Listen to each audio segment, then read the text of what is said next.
కడప జిల్లా బద్వేలు మున్సిపాలిటీలోని కార్యాలయం వద్ద గ్రామ వార్డు వాలంటీర్ల సేవలకు సేవామిత్ర, సేవారత్న, సేవా వజ్ర పురస్కారాల ప్రధానోత్సవం అవార్డు పంపిణీ municipal commissioner Krishna, municipal chairman Rajagopal Reddy, municipal అధ్యక్షుడు Sundar Ramareddy, municipal vice chairman Venkata Sai Krishna, Gopalaswamy ఆధ్వర్యంలో ముఖ్య అతిథులుగా ఎమ్మెల్యే డాక్టర్ దస్తరి సుధా విచ్చేసి మొదటిగా రేపు రాప్తాడులో జరగబోతున్న సిద్ధం కార్యక్రమంలో ప్రతి ఒక్కరూ కూడా పాల్గొనాలని పిలుపునిచ్చారు.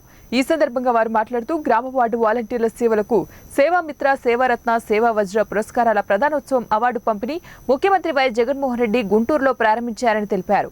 ప్రతి ఒక్కరూ అంకిత భావంతో పనిచేసి మరింత అభివృద్ధికి తోడ్పడాలని అన్నారు. రాబోయే 2024 ఎన్నికల్లో మరలా తిరిగి విజయ పథకాన్ని ఎగురవేయాలని కోరారు.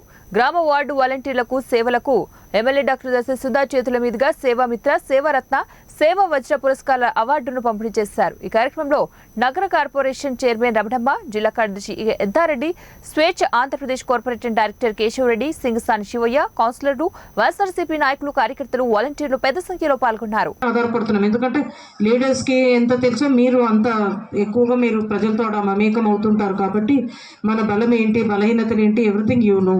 సో మీ మీద ఆధారపడి జగన్ అన్న మేమందరం కూడా ఈ కార్యక్రమాలన్నీ కూడా మీ మీదనే డిపెండ్ అయి ఉన్నాం. నాకేమంటే బాధ, మీ ప్రోగ్రామ్కే మీరు రాలేదు, స్పెండ్ చేసి వచ్చి మీతో ఏదైనా మీకు సమస్యలు ఏమైనా ఉంటే కూడా షేర్ చేసుకుంటే బాగుండేది. సరే, ఒకటి మీరు నమ్మాల్సింది ఏంటంటే వచ్చేది మన ప్రభుత్వమే. గతంలో ఇంతకుముందు నాయకులు ఏ విధంగా మాట్లాడారు, ప్రతిపక్షంలో ఉండేవాళ్ళు వాలంటీర్ వ్యవస్థని ఎంత ఎద్దేవా చేసి మాట్లాడారనేది మనం ఎప్పుడు మర్చిపోకూడదు. మీకు గుర్తుంటుంది కదా, మళ్ళీ ఐ నీడ్ నాట్ రిపీట్, ఎందుకంటే మీకు తెలుసు వాళ్ళు ఏ విధంగా మాట్లాడినారు. ఏ టైంలో అంటే ఆ టైంలో బోత్ రెండు పార్టీల్లో ఉండే అధినాయకులు మిమ్మల్ని ఎద్దేవా చేసి మాట్లాడేది మర్చిపోవద్దు. ఏ టైంలో అంటే ఆ టైంలో ఇళ్లలోకి వెళ్తారు, ఏం పనయ్యా వీళ్ళకని ఒకరంటే ఈ సమాంతర వ్యవస్థ ఎందుకు అని ఇంకొకరు ప్రశ్నించారు. పేర్లు అవసరం లేదు, మీకు తెలుసు వాళ్ళు ఎవరు అన్నది. అలాంటి వాళ్ళు నెక్స్ట్ మీరు మనం ఏమాత్రం మిస్టేక్ జరిగినా అలాంటి వాళ్ళ చేతుల్లోకి